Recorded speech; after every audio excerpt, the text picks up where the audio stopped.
ગજબની છે જિંદગીની રીત સાહેબ, કામ આપણું, સમસ્યા પણ આપણી, પણ રસ બીજા લે છે. તો દોસ્તો, આપણે બીજામાં રસ નથી લેવાનો. આજે આપણે આપણી આ રેસીપીમાં રસ લેવાનો છે. તો દોસ્તો, હું છું પ્રિયા અને પ્રિયા કી પ્યારી રસોઈમાં તમારા બધાનું સ્વાગત છે. હા, તો દોસ્તો, આજે હું એક એવી રેસીપી લઈને આવી છું જે આપણે ડેલી યુઝ કરતા હોઈએ છીએ, ખાતા હોઈએ છીએ. લગભગ બધાના ઘરમાં બનતી જ હોય છે, પણ થોડી ડિફરન્ટ અલગ રીતથી બનતી હોય છે. તો આજે હું બીટરૂટના પરોઠા બનાવવાની છું, બીટના પરોઠા બનાવવાની છું. તો એ આપણે જોઈ લઈશું, કેમ કે મને કમેન્ટ્સો આવી હતી કે તમે બીટના પરોઠા કઈ રીતે બને એ બતાવજો. તો ચલો આપણે શરૂ કરીએ. તો અહીંયા સૌપ્રથમ મેં અહીંયા 2 બીટ લીધા છે અને 2 મેં અહીંયા મરચાં લીધા છે, ઝીણા સમારીને રાખ્યા છે, અને થોડો 1 ઇંચ જેટલો આદુનો કટકો લીધો છે. તો જો તમે લસણ ખાતા હોય તો લસણની 2-3 કળીઓ પણ અંદર ઉમેરી શકો છો. તો આપણે પહેલાં બીટને છોલી લઈશું અને પછી એને આવી રીતે ગ્રાઇન્ડ કરી લઈશું ગ્રેટરમાં.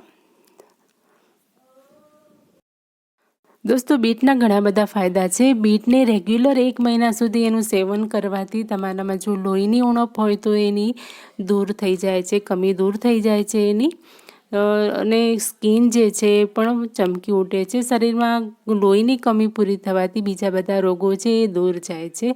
તો અહીંયા મેં બીટને સારી રીતે છીણી લીધું છે. પછી આપણે કપમાં કે કોઈ વાટકીમાં એનું માપ લઈ લઈશું કે કેટલું બીટ થયું. આમ અંદાજે પણ તમે એને એડ કરી શકો છો, એનાથી કંઈ પણ ફરક પડતો નથી. તો અહીંયા લગભગ 1 કપ જેટલું અહીંયા થઈ ગયું છે બીટ. એને હવે આપણે 1 ચમચી ઘી લઈશું કડાઈમાં. દેશી ઘી લેવાનું છે. તમે ચાહો તો માખણ પણ લઈ શકો છો, ઓઇલ પણ લઈ શકો છો, પરંતુ ઘીથી એનો ટેસ્ટ બહુ સારો આવે છે. તો ઘી થોડું મેલ્ટ થાય એટલે આપણે એની અંદર આ બે મરચાં લીધા છે, 2 મરચાંને આપણે અંદર એડ કરી દઈશું અને થોડાક એને સાતળી લઈશું. અને પછી આપણે એની અંદર એડ કરીશું 1 ચમચી જેટલું જીરું, 1 ચમચી આપણે અજમો લઈશું, અને પછી આપણે જે બીટ છીણ્યું હતું એ એડ કરી દઈશું. અને પછી આપણે એની અંદર સ્વાદ અનુસાર મીઠું એડ કરીશું અને 1 ચમચી જેટલું આમચૂર પાવડર એડ કરીશું, અને પછી એને થોડુંક સાંતળી લઈશું. આપણે ગેસની ફ્લેમ બિલકુલ ધીમી રાખવાની છે, મધ્યમ ગેસમાં જ આપણે આને સાંતળવાનું છે. પરોઠા બનાવવા માટે આ એનો મેઇન પાર્ટ છે. આ જો સારી રીતે થઈ ગયું તો તમારા પરોઠા જે છે એકદમ સરસ બનશે. 1 થી 1.5 મિનિટ સુધી આપણે એને સાંતળવાનું છે, અને પછી આપણે એની અંદર અડધા કપ જેટલું પાણી ઉમેરવાનું છે, અને થોડું એને આવી રીતે હલાવીને મિક્સ કરીને પછી એને ઢાંકીને 2 મિનિટ સુધી ચડવા દેવાનું છે, જ્યાં સુધી આનું જે અંદર પાણી આપણે એડ કર્યું છે એ બળી ના જાય ત્યાં સુધી. તો ઢાંકણ ઢાંકી દઈશું. 2 મિનિટ પછી આપણે એને ખોલીશું. 2 મિનિટ પછી જોઈએ આપણે કે અંદર પાણી કેટલું બળ્યું છે. તો લગભગ પાણી અંદર બળી જ ગયું છે. હવે એને ફરીથી આપણે હલાવી લઈશું સારી રીતે એને. તો પાણી બિલકુલ પણ દેખાતું નથી. તો હવે આપણે આને ગેસ પરથી નીચે ઉતારી લઈશું અને થોડુંક ઠંડુ થાય એટલે આપણે એને મિક્સર જારમાં એડ કરીશું. ગરમ પણ તમે એને ફાઇન પીસી શકો છો, પરંતુ ગરમ પીસવાથી આપણો જે મિક્સરનો જાર છે એને નુકસાન થાય છે. એટલા માટે આપણે થોડુંક ઠંડુ કરી લઈએ અને પછી આપણે મિક્સર જારમાં એડ કરીશું અને પછી આપણે એને પીસી લઈશું. દોસ્તો, તમે કઈ રીતે બનાવો છો આ બીટના પરોઠા? મને જરૂરથી કમેન્ટમાં શેર કરજો, જેથી મને પણ ખ્યાલ આવે કે તમે લોકો કઈ રીતે બનાવો છો. તો અહીંયા આપણે આ મિક્સરમાં એડ કરી દીધું છે. પછી ઉપરથી હું અહીંયા લીલા ધાણા થોડાક એડ કરીશ અને પછી આપણે એને પીસી લઈશું. વધારાનો સામાન આજુબાજુ સરખી રીતે ગોઠવી દઈશું, જેથી આપણને બનાવવામાં સરળતા રહે. તો અહીંયા મેં 1 વાટકી જેટલો ઘઉંનો લોટ લીધો છે, અને પછી આપણે એની અંદર 1 ચમચી જેટલું દેશી ઘી ઉમેરવાનું છે, અને પછી આપણે એના ઉપર લીલા ધાણા ઝીણા સમારેલા એડ કરવાના છે, અને પછી હાથોથી સારી રીતે એને મિક્સ કરી લેવાનો છે લોટને. જેનાથી શું છે કે બાઇન્ડિંગ સારું આવે છે. ઘી ઉમેરવાથી પરોઠા જે છે ને એકદમ ક્રિસ્પી બનશે. લગભગ મેં જ્યારે પણ લોટ બાંધ્યો છે ત્યારે મેં કહેલું જ છે કે તમે ઘી કે તેલ જે પણ ઉમેરતા હો, ઉમેર્યા પછી સારી રીતે એને મિક્સ કરશો તો તમે જે પણ વસ્તુ બનાવતા હશો એ સારી બનશે.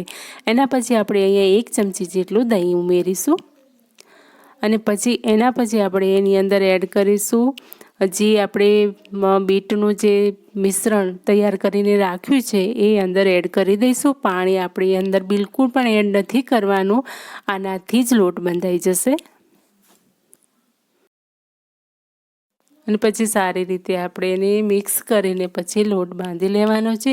જો અંદર તમને બીટનું મિશ્રણ વધારે લાગે અથવા તો લોટ ઢીલો થઈ જાય એવું લાગતું હોય તો થોડોક તમે લોટ અંદર ઉમેરી શકો છો. એની જોડે તમે મસાલા એટલે કે મીઠું પણ ઉમેરી દેજો, જેનાથી જો નમકનું પ્રમાણ વધઘટ ના થાય. તો આપણે એને સારી રીતે આવી રીતે મિક્સ કરતા જઈશું અને સારી રીતે બાંધતા જઈશું. પાણી બિલકુલ નથી એડ કરવાનું. તો અહીંયા મેં લોટ બાંધી લીધો છે અને ઉપરથી આપણે ફરીથી 1 ચમચી જેટલું ઘી ઉમેરવાનું છે અને પછી સારી રીતે એને મસળી લેવાનો છે, જેનાથી પરોઠા આપણા એકદમ ક્રિસ્પી અને પોચા બનશે. રોટલી, ભાખરી કે પરોઠા જે પણ તમે બનાવતા હોય એનો લોટ જો સારી રીતે આવી રીતે મસળવામાં આવે તો જો તમે અંદર મોણ ઓછું નાખ્યું હશે ને તો પણ રોટલી, ભાખરી અને પરોઠા એકદમ પોચા બનશે. આ મારો અનુભવ છે, હું જે રીતે બનાવું છું અને મારા હાથની રોટલી લગભગ બધા વખાણતા જ હોય છે, એટલે હું કહેતી હોઉં છું કે હું આવી રીતે લોટ બાંધું છું જેનાથી રોટલી એકદમ સરસ પોચી બને છે. તો અહીંયા આપણો લોટ સરસ મસળીને તૈયાર થઈ ગયો છે. હવે આપણે એના આવા નાના નાના લુવા કરી લઈશું. તો 4 અહીંયા હું મોટા લુવા કરીશ અને 2 નાના કરીશ, કેમ કે 2 નાના લુવાના હું લચ્છા પરોઠા બનાવીશ. તો હું તમને એ જ કહેતી હતી કે હું 2 રીત બતાવવાની છું કે કઈ રીતે બને. તો ચલો આપણે પહેલાં સાદા પરોઠા બનાવી લઈએ કે કઈ રીતે બને છે. તો પાટલી લઈ લઈશું આપણે એને. એના પહેલાં નીચે બધું પ્લેટફોર્મ ગંદુ થયું છે તો હું સાફ કરી લઈશ. દોસ્તો, રસોઈ બનાવતા જાઓ અને સ્વચ્છતા પણ રાખો ને તો તમારું કિચન બહુ જ એકદમ સ્વચ્છ રહેશે અને રસોઈ બનાવવામાં પણ મજા આવશે. તો હવે આપણે પાટલી લઈ લીધી છે અને એના ઉપર આપણે ઘઉંનો લોટ જ લેવાનો છે અટામણ માટે. અને અટામણ આ રીતે લઈને પછી આપણે જેવી રીતે પરોઠા બનાવતા હોય એવી રીતે એને વણી લેવાના છે. દોસ્તો, આવડતું તો બધાને જ હોય પણ બધાની રીત અલગ અલગ હોય છે કે કોઈ કઈ રીતે બનાવતો હોય. મારા ઘરની રીત આવી છે તો હું આવી રીતે બનાવું છું. તમે કઈ રીતે બનાવો છો પ્લીઝ મને જરૂરથી જણાવજો. તો આપણે આવી રીતે નાના મોટા જે સાઈઝનું તમને જોઈતું હોય એ પ્રમાણે આપણે પરોઠો વણી લેવાનો છે. તો 4 પરોઠા મેં આવી રીતે વણી લીધા છે અને બીજા નાના પણ આવી રીતે વણીને તૈયાર કર્યું છે. નાના પરોઠામાં આપણે થોડું તેલ લઈ લઈશું. પહેલાં તેલને સારી રીતે આવી રીતે સ્પ્રેડ કરી લઈશું અને પછી તમે ચપ્પુ પણ લઈ શકો, પણ મેં અહીંયા પીઝા કટર લીધું છે જેનાથી છે ને સારી રીતે કટ થાય છે. અને આવી રીતે આપણે કાપા કરી લઈશું. નાના નાના એકદમ ઝીણા ઝીણા કરવાના છે, પાતળા પાતળા કરવાના છે એકદમ. લચ્છા પરોઠામાં જે રીતે તમને આમ એકદમ લચ્છા દેખાતા હોય ને એવી રીતે આપણે કાપી લેવાના છે. અને પછી એને સાઈડમાંથી થોડું થોડું ચપ્પુથી અથવા તો ગમે તે ધારદાર વસ્તુથી આપણે પહેલાંનો આગળનો ભાગ છે એ ઊંચો કરવાનો છે આવી રીતે. અને પછી હાથોથી ધીમે ધીમે આપણે રોલ વાળી લેવાનો છે. આગળથી તમને ના ફાવે થોડુંક વાળો અને પછી બીજી સાઈડથી પણ તમે સામેથી આમ વાળતા જવાનું છે. તો બંને સાઈડથી આપણે ભેગા કરીને પછી હાથોથી થોડુંક એને આમ ખેંચવાનું છે જેનાથી લાંબા થાય. અને પછી આપણે એને ગોળ ગોળ આવી રીતે ઈંઢોણીની જેમ વાટી લેવાનું છે. અને પછી હલકા હાથોથી પણ તમે આને વણી શકો છો થપથપાવીને, પણ હું થોડા અહીંયા 2-3 વેલણ મારીશ. પણ આપણે બહુ ભાર નથી આપવાનો, હલકા હાથોથી જ સામાન્ય રીતે આપણે એને વણવાનું છે. બહુ મોટો નથી કરવાનું, નાનકડો પૂરી જેટલો જ કરવાનું છે.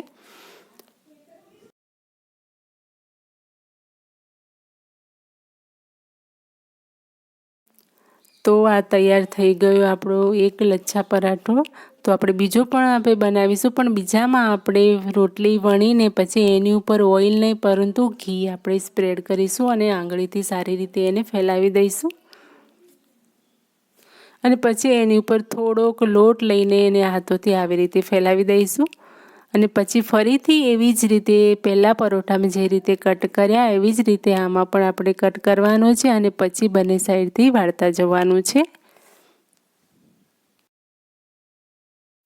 ટ્રીક એ ના એ છે, પરંતુ પહેલાં પરોઠામાં આપણે તેલ લગાડ્યું હતું અને આમાં આપણે ઘી લગાડ્યું છે। ટેસ્ટમાં થોડોક આમાં ફરક આવી જશે અને જે એકદમ ખુલીને તૈયાર થાય છે એમાં પણ ફરક પડે છે। તેલ કરતાં ઘીવાળો પરોઠો છે એકદમ એ ખુલી જાય છે, એના લચ્છા એકદમ બહાર આવી જાય છે સરસ રીતે। તો એને પણ મેં હલકા હાથે આવી રીતે વણી લીધું છે। આ છે આપણો બીજો પરાઠો તૈયાર। તો હવે આપણે આને શેકી લઈશું। પહેલાં આપણે તવા પર થોડુંક તેલ આવી રીતે સ્પ્રેડ કરી લેવાનું છે અને પછી એને આવી રીતે શેકી લેવાનું છે। તમે ચાહો તો આની અંદર 1 પાવડા જેટલું તેલ એડ કરીને પછી એને ફ્રાય પણ ડીપ ફ્રાય નહીં પરંતુ સેલો ફ્રાય પણ કરી શકો છો, પરંતુ હું એને આવી રીતે શેકીશ કેમ કે ઓઇલનું પ્રમાણ ઓછું જોઈએ છે એટલા માટે।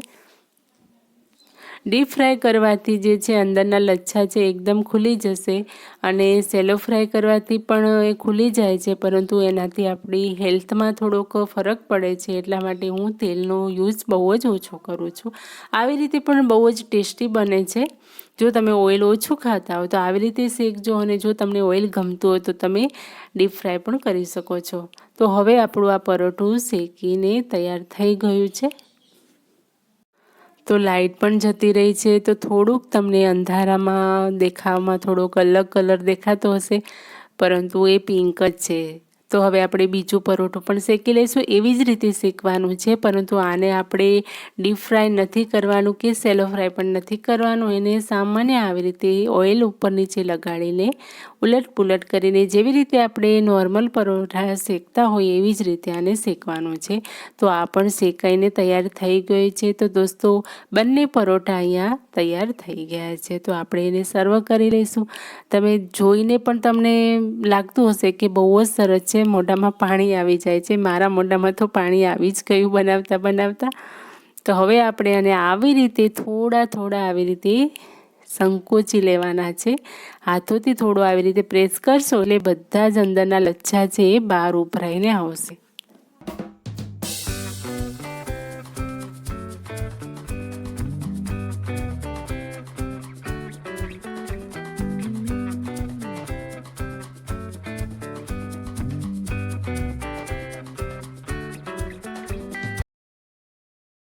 દોસ્તો આ લચ્છા પરોઠા, બીટના પરોઠા જે છે ને ખાટા મીઠા કાચી કેરીના અથાણા સાથે બહુ જ સરસ લાગે છે, ટેસ્ટી લાગે છે। એક વખત જરૂરથી ટ્રાય કરજો।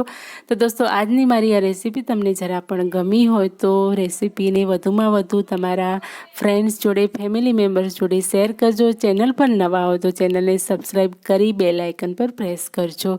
તો દોસ્તો મળું છું આવી જ નવી રેસીપીઓ સાથે। તો ત્યાં સુધી તમને બધાને હર હર મહાદેવ।